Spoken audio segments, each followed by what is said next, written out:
సప్తవర్ణాల సమ్మేళనం హోళీ. మిఠాయిల్లో రారాజు మన ఆలివ్. అకేషన్ ఏదైనా ఆలివ్ మిఠాయిలతోనే. నా ఇష్టం, నా కోరిక ఎప్పుడూ సగటు మనిషిగా ఉండటమే. తన పని తను చేసుకుంటూ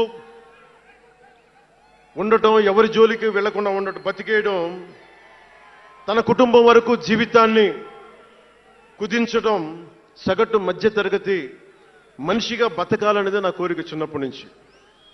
మా నాన్న కోరిక ఏంటంటే, నేను ఇంటర్ చదువుతున్నప్పుడు, అరే నేను డిగ్రీ చదవలేకపోయి, నువ్వు డిగ్రీ చదివి కనీసం నువ్వు ఎస్ఐగా సెలెక్ట్ అయితే నువ్వు కనీసం డిఎస్పీ కంటే కొంచెం పై ర్యాంక్లో నువ్వు రిటైర్ అవుతారు అని చెప్పాడు మా నాన్న.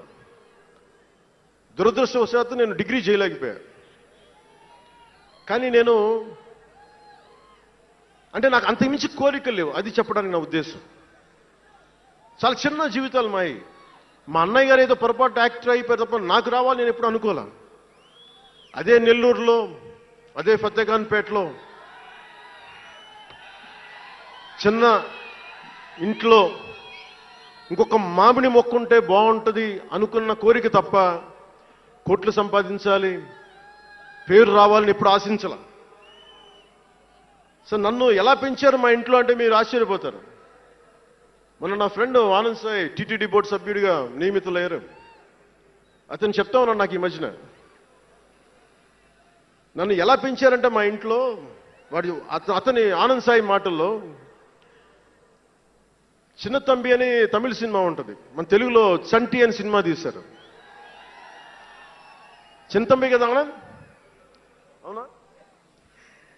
అందులో హీరోయిన్ని ఎలా పెంచుతారు ఇంట్లో నుంచి బయటికి వెళ్లకుండా,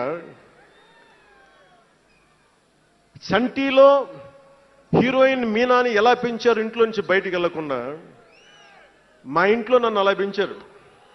వీడి బయటికి వెళ్తే ఏమైపోతాడో, సున్నితమైన వ్యక్తి, వీడికి ఆస్తమా ఉంది, వీడికి ఇలాంటి పరిస్థితుల్లో నన్ను ఇంట్లో నుంచి కదలనివ్వకుండా, ఎక్కడికి వెళ్ళనివ్వకుండా, ఎక్కడికన్నా బయటికి వెళ్తే పంపించారు. ఒకరోజు చెన్నైలో నేను అన్నానగర్లో కంప్యూటర్ ప్రోగ్రామింగ్ కోర్స్ చేసేవాడిని ఓ సంవత్సరం పాటు. ఆ ప్రోగ్రామ్ ఫైనల్ చేసే పరిస్థితుల్లో టైం 10:30 అయింది, 10:30 రాత్రి. ఇంటికి వెళ్ళడం గంట లేట్ అయింది. అంటే మనం సాయంత్రం 6 గంటలకల్లా వెళ్ళిపోవాలి. ఆ రోజు 10:30కి వెళ్తే చెప్పా పెట్టకుండా, అంటే మన కొంచెం లేట్ అయింది ఎగ్జామ్స్ వల్ల. ఇంటికి వెళ్ళేటప్పటికి ఎలా ఉంది అంటే, ఇంట్లో ఆడపిల్ల వెళ్ళిపోతే ఇల్లు ఎలా ఉంటుందో, 10:30కి నేను ఇంటికి వెళ్తే మా అన్నయ్య షూటింగ్ నుంచి క్యాన్సిల్ చేసుకుని వచ్చేస్తా ఉన్నారు. మా వదిన ఇంట్లో హాల్లో ఉంది, మా నాగబాబు వీధి బయట తిరుగుతూ ఉన్నాడు. మొత్తం అందరూ ఏమైపోయాడు, ఎక్కడికి ఏమైపోయాడని.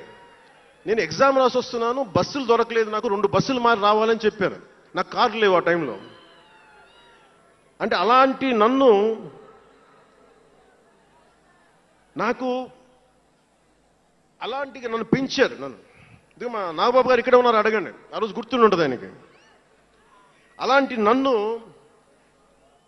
పాలిటిక్స్ చేస్తానని కానీ, సినిమాల్లోకి వస్తానని కానీ ఎవరు ఊహించలే.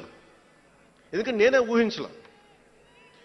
పోనీ 18 ఏళ్ల వయసులోనో 20 ఏళ్ల వయసులోనో 10:30కి లేటుగా వచ్చామంటే ఒక అర్థం ఉంటుంది. అక్కడమ్మాయి ఇక్కడ అబ్బాయి, గోకులంలో సీత, సుస్వాగతం, తొలి ప్రేమ చేస్తున్న సమయంలో, మేబీ తొలి ప్రేమ ముందు అటో ఇటో, సంగీత్ థియేటర్లో, హైదరాబాద్ సంగీత్ థియేటర్లో క్లింట్ ఈస్ట్వుడ్ నాకు ఇష్టమైన హీరో, అతను సినిమాకి వెళ్ళా. బ్రిడ్జెస్ ఆఫ్ మాడిసన్ కౌంటీ అని ఒక ఇంగ్లీష్ నవల్ ఆధారంగా తీశారు. అది నాకు ఇస్తుంది ఆ నవల్. సో ఎలా తీశారని చెప్పి నేను షూటింగ్ రిలీజ్ కూడా అయిపోయినట్టుంది తొలి ప్రేమ. నేను నా ఫ్రెండ్ ఆనంద్ సాయిని, హరీష్ పాయిని, ఇంకో 2-3తోటి సెకండ్ షోకి వెళ్ళా. సెకండ్ షోకి వెళ్ళి ఇంటికి వస్తే కింద మా నాన్న, ఇంట్లో పైన రూమ్లో పడుకోవాల్సిన మా నాన్న కింద కుర్చీ వేసుకొని, ఓ నీల్ కమల్ చైర్ వేసుకొని నా కోసం వెయిట్ చేస్తా ఉన్నాడు. ఎక్కడికి రా వెళ్ళామని. షూటింగ్ అన్నాడు. షూటింగ్ అన్నాడు, సినిమాకి వెళ్ళానంటే ఆయన ఎట్లా తిట్టాడంటే నన్ను, నేను చాలా తప్పుడు పనులు చేసేస్తున్నట్టుగా. ఏదో బార్లో కూర్చొని తాగేసినట్టుగా. నేను అప్పటికి కొంచెం గుండె ధైర్యం తెచ్చుకొని చెప్పాను, అక్కడ మా నాన్నంటే భయం, చిన్నప్పుడు చాలా కొట్టేవాడు మా నాన్న మమ్మల్ని. ఆ భయం నన్ను కొట్టింది తక్కువ కానీ మా అన్నయ్యని కొట్టింది ఎక్కువ. సో ఎముడికి మొగుళ్ళలో ప్రసాద్ బాబు ఉంటాడు, చిరంజీవి గారు పక్క వ్యక్తిని కొడితే ఇతను లైన్లోకి వచ్చేస్తాడు, అక్కడ నేను డిసిప్లిన్లోకి వచ్చాను. అట్లాగే వీళ్ళని కొడితే నేను డిసిప్లిన్లోకి వచ్చాను, నాకు ఆయన కొట్టక్కర్లేదు, నేను డిసిప్లిన్గా ఉంటానని. సో నాకు మా నాన్న చూడగానే భయం వేసింది, కొడతాడా గబుక్కున బాగుండదేమో అనుకునేవాడు. నేను చెప్పాను కొంచెం బలం తెచ్చుకొని, 3 సినిమాలు హిట్లు వచ్చినాయి, 4వ సినిమా రిలీజ్ అయ్యి హిట్ అయిన తొలి ప్రేమ. నాన్న నేను హీరో నన్న సంగతి కూడా మర్చిపోకు, నువ్వు అర్థం చేసుకో అని చెప్పాను. ఇంకా ఎక్కువ తిట్టాడు. అంటే మా నాన్న తిట్లు ఎలా ఉన్నాయంటే చెప్పలేను, కానీ ఈ అర్ధరాత్రి అపరాత్రి తిరుగుళ్ళు ఏంట్రా, ఈ సెకండ్ షోలకి వెళ్ళడం ఏంటి, ఏదో హీరో అయ్యావు అయితే అన్ని లిఫ్ట్ చేసేస్తావా అని తల ఉంచుకొని పైకి వెళ్ళిపోయాడు. అంటే అలాంటి నేను ఇన్ని కోట్ల మందికి సంబంధించిన పాలిటిక్స్ చేయాలంటే భగవంతుడు రాసిన రాత కాకపోతే నేను కోరుకున్నదా కాదు అది. అలాంటి వాతావరణంలో పెరిగిన నేను ఈ సినిమాలు ఏంటో, ఈ పాలిటిక్స్ ఏంటో, పార్టీ పెట్టడం ఏంటో అని అనుకుంటే అంటే ఇందాక ఎందుకు బయటికి వెళ్ళానంటే ఇవన్నీ ఆలోచిస్తున్నా. ఇదంతా భగవంతుడు మాయ తప్ప నాది కాదు నాకు తెలుసు. అలాంటి జీవితానికి దారి ఏర్పరిచింది, ప్రజా సమస్యలపై నిలబడేలా చేసింది, పార్టీ పెట్టనిచ్చింది నాలోని భావ తీవ్రత. పార్టీ పెట్టనిచ్చింది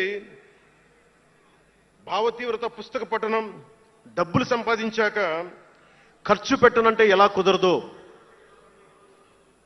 వద్దనుకున్న ఏదోలా ఖర్చు అయిపోతాయి. అలాగా కొంత జ్ఞానం వచ్చాక, కొంత చదివాక, కొంత చెయ్యగలిగే సత్తా ఉన్నాక నేను ఊరికనే కూర్చుంటాను, నేను ఏమి చెయ్యనంటే జీవితం అలా ఉండనివ్వదు. అలాంటి నన్ను ఏదో సాటర్డే సండే షూటింగ్ ప్రాక్టీస్కి వెళ్ళి మెడ్రాస్ రైఫిల్ క్లబ్లో, మార్నింగ్ లయోలా కాలేజీలో జాగింగ్ చేసుకొని, ఇంటికి వచ్చి పుస్తకాలు చదువుకొని, మా వదినకి ఏదైనా అవసరమైతే పనులు చేసి పెట్టి, ఇలాంటి నేను సగటు మనిషి, మధ్యతరగతి మనిషి, అంతకుమించి వేరే పట్ల. పనగల్ పార్క్ వెళ్ళి కూరగాయలు తీసుకురావడం, వంకాయ ఎంత, తక్కాలి ఎంత, అంటే మన ఉల్లిపాయలు వంకాయలు ఎంత అని ఇట్లాంటివి తీసుకొచ్చేవాడిని. నెల్లూరులో పెద్ద బజారు వచ్చి, మన పెద్ద బజారు చిన్న బజార్కి వెళ్ళి ఇంటికి కావాల్సిన సామాన్లు తీసుకొచ్చేవాడిని. నాకు అంతకుమించి జీవితాన్ని కోరుకోలేదు నేను. అలాంటిది నేను యాక్టర్ అయ్యాను, ఈ రోజున పొలిటికల్ లీడర్ అయ్యాను, దేశమంతా గుర్తించే అయ్యానంటే ఇది ఏది కూడా నేను కోరుకుంది కాదు, నాకు ఇవ్వబడింది. అందుకే నేను కర్మే చేస్తాను, నేను ఫలితం ఆశించను.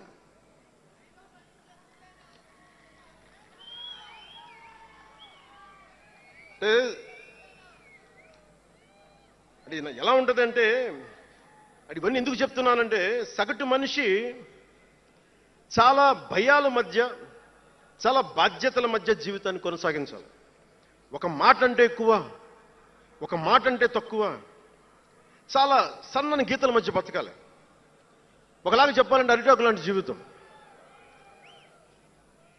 అరిటాకు ఉంది కదా అని జీవితం వడ్డించిన విస్తరు అవ్వదు, చిన్నపాటి ముళ్ళు తగిలినా మొత్తానికి చిరుగుపోతుంది. అలాంటి కోట్లాది సగటు మనుషుల ప్రభావితం చేసే సినిమా కానీ, కోట్లాది మందిని ప్రభావితం చేసే రాజకీయాలు కానీ నాకు చాలా బాధ్యతనిచ్చాయి. సినిమాలో ఎంత చెప్తే మంచిది, ఎంత చెప్తే మంచిది కాదు అని ఆలోచించి చేసేవాడిని. ఒక దేశభక్తి పాట పెడితే మంచిదా, ఒక క్లబ్ డాన్స్ పెడితే మంచిదా, ఈ రెండు ఆలోచించి దేశభక్తికి వెళ్ళాను నేను. అందుకే ఏ మేరా జేహానే పెట్టాను తప్ప ఓ మై డార్లింగ్ అని పెట్టలా. సుమన్ టీవీలో మీ పర్సనల్ అండ్ బిజినెస్ ప్రమోషన్స్ కోసం కింది నెంబర్కి కాంటాక్ట్ చేయండి.